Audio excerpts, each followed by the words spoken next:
مرحبا، وصفتنا اليوم البنزيروتي الإيطالي. حبيت نشارككم الوصفة لأنها سهلة وفعلا تشهي، وهي تقدروا تقولوا أن هي بيتزا مقلية. طريقتها سهلة جدا وتقدروا تنوعوا في الحشوات. نتمنى تستفيدوا من الفيديو ويلا نبدو مع بعض. لتحضير العجينة ضفت الدقيق، حطيت عليه الملح وضفت عليه السكر وخلطتهم مع بعض. عجنته بكوب من الحليب الدافي، ضفت عليه ملعقة من خميرة البيرة وحركتهم مع بعض ونزلتها على المكونات الجافة وبديت نعجن في العجينة.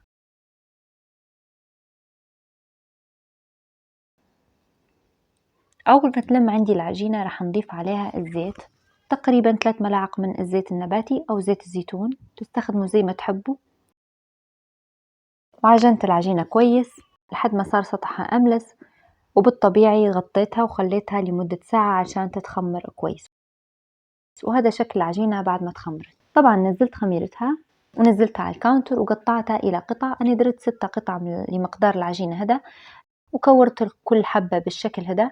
طبعا أنا درت حجم الحبة كبير نوعا ما، يعني كورتها بالشكل هذا، رشيتها بالدقيق وبديت نفرد فيهم. طبعا الحبات درتهم حجمهم كبار شوية، يعني تطلع شكلها زي الساندويتش. انتم تقدروا تصغروها. مجرد ما اني فردتها بالشكل هدايا جهزت الحشوة. عندي نوعين من الجبنة وزيتون وصلصة، صلصة بيتزا فردتها هي الأولى. طبعا احنا درناها قبل، راح نحط لكم الرابط في صندوق الوصف.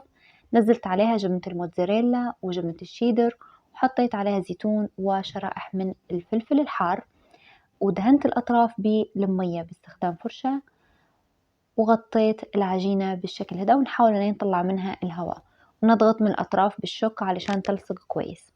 طبعا في الحشوات تقدروا تنوعوا وتحطوا فطر، تحطوا سبانخ وجبنة، نوعوا وتحطوا اللي تحبوه. وأخيرا بقطعة البيتزا قصيتها داير ما يدور بالشكل هذا علشان يكون شكلها مرتب أكتر، ومباشرة حطيتها في الزيت. ما يكونش الزيت غزير واجد وما يكونش مدهون دهن، زي ما تلاحظوا كمية الزيت في الفيديو.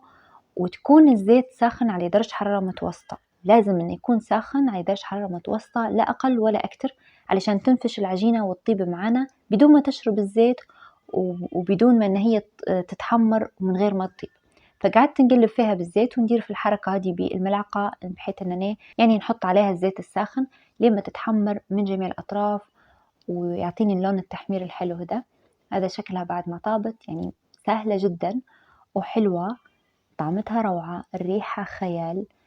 وطبعا هي تتاكل ساخنة. زي ما قلت لكم الإضافات تقدروا تضيفوا اللي تحبوه. طبعا طريقة صلصة البيتزا راح نحط لكم في الرابط في صندوق الوصف. نتمنى تعجبكم الوصفة ونتمنى أنكم تجربوها. هذه كانت وصفتنا لليوم، تفضلوها وصحتين عليكم.